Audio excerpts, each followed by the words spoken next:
প্রিয় বন্ধুরা, তোমরা যারা ক্লাস 12 অর্থাৎ দ্বাদশ শ্রেণীতে পড়াশোনা করছো, তো আগামী কয়েকটা দিন পরেই অর্থাৎ 8ই সেপ্টেম্বর তারিখ থেকে তোমাদের তৃতীয় সেমিস্টারের পরীক্ষা শুরু।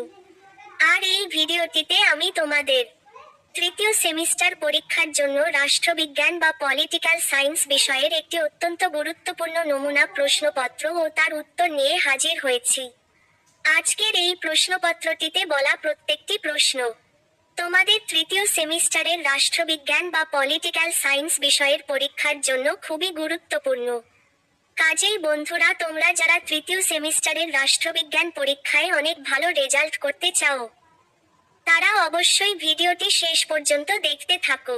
আর যদি চ্যানেলে নতুন হয়ে থাকো তাহলে সাবস্ক্রাইব করে পাশে থাকা বেল আইকনটি প্রেস করে রাখো, কেননা এখন এই চ্যানেল থেকে যে ভিডিওগুলো আসবে তুমি যদি প্রত্যেকটি ভালোভাবে ফলো করতে পারো, তাহলে তোমাদের তৃতীয় সেমিস্টারের পরীক্ষা আশা রাখছি অনেক ভালো হবে।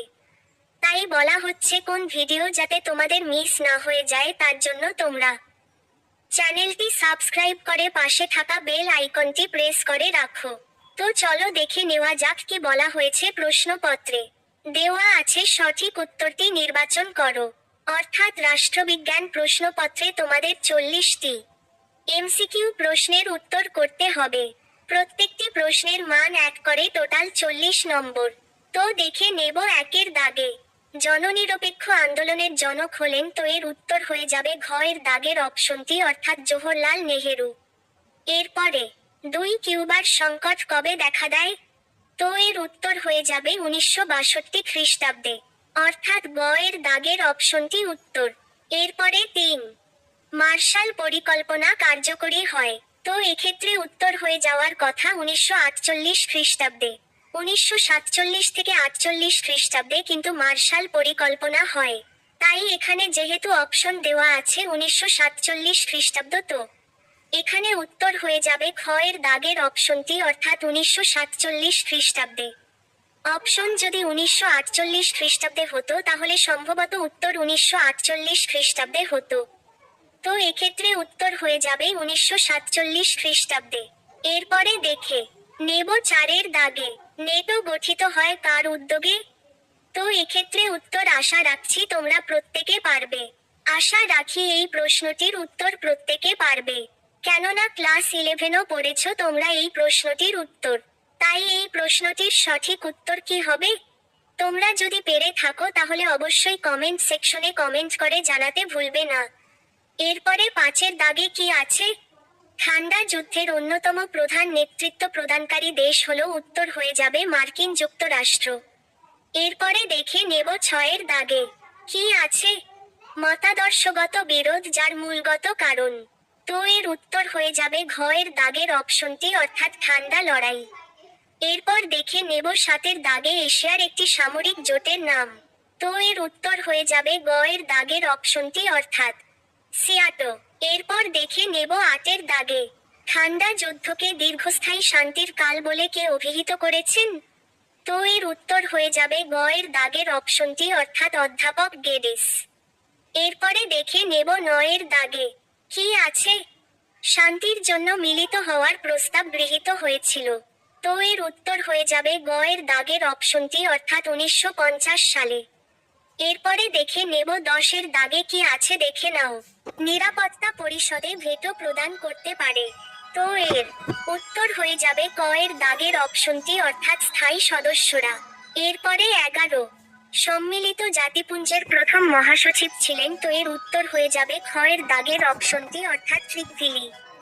এরপরে 12 সাধারণ সভাকে বিশ্ববিকালের কণ্ঠস্বর বলেছেন, উত্তর হয়ে যাবে অস্টিন, অর্থাৎ ঘ এর দাগের অপশনটি উত্তর। এরপর দেখে নেব 13 এর দাগে কি আছে? নিরাপত্তা পরিষদের অস্থায়ী সদস্যদের কার্যকাল। তো এর উত্তর হয়ে যাবে নিরাপত্তা পরিষদের অস্থায়ী সদস্যদের কার্যকাল, উত্তর ক এর দাগের অপশনটি, অর্থাৎ 2 বছর। এরপর দেখে নেব 14 এর দাগে কি আছে? সাধারণ সভার অধিবেশন বসে প্রতি বছরে। তো এর উত্তর হয়ে যাবে ক এর দাগের অপশনটি, অর্থাৎ একবার।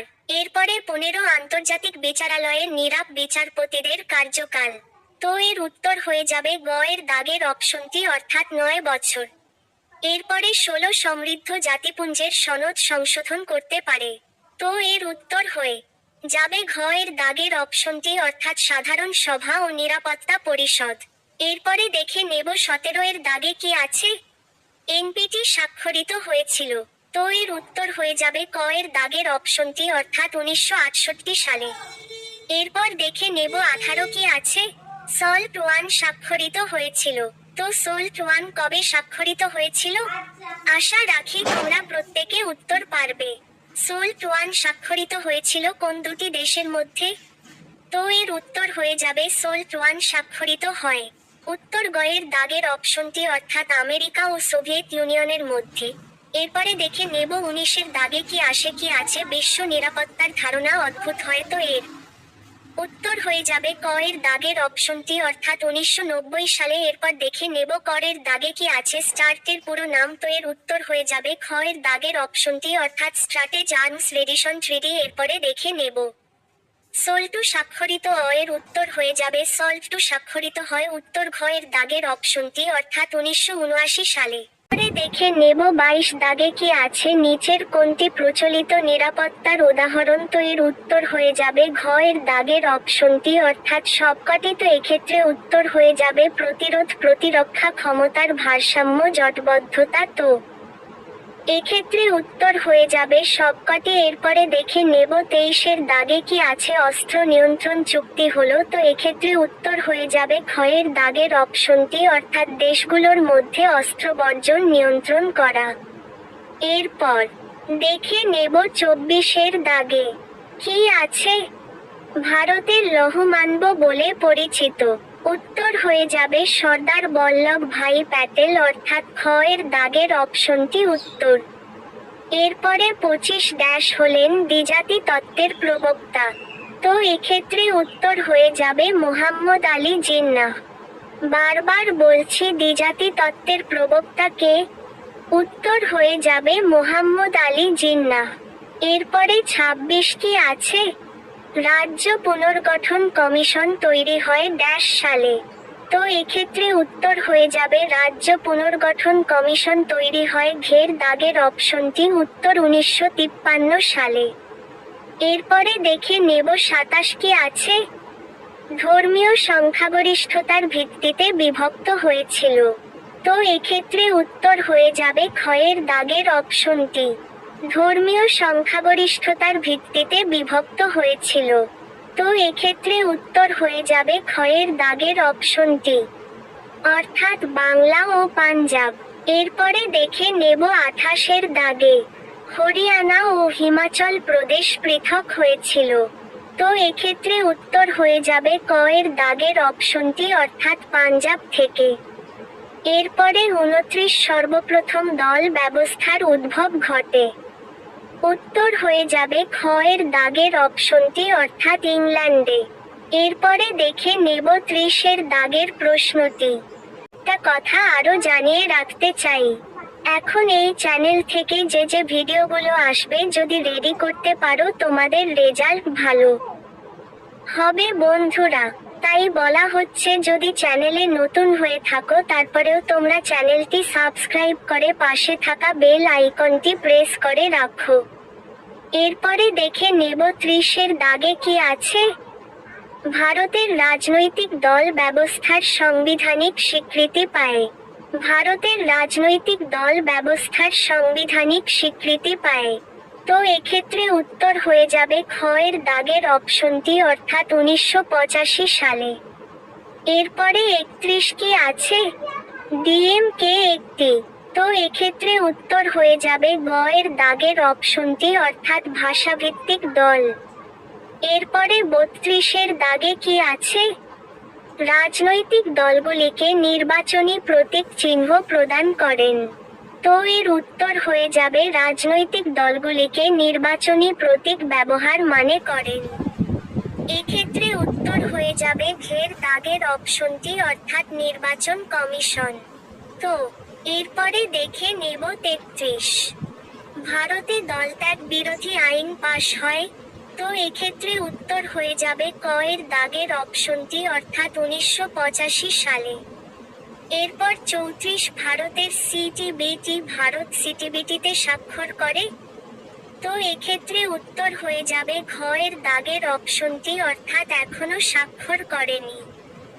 এরপর ৩৫ ভারত হলো মার্কিন কৌশলের লিঞ্চপিন।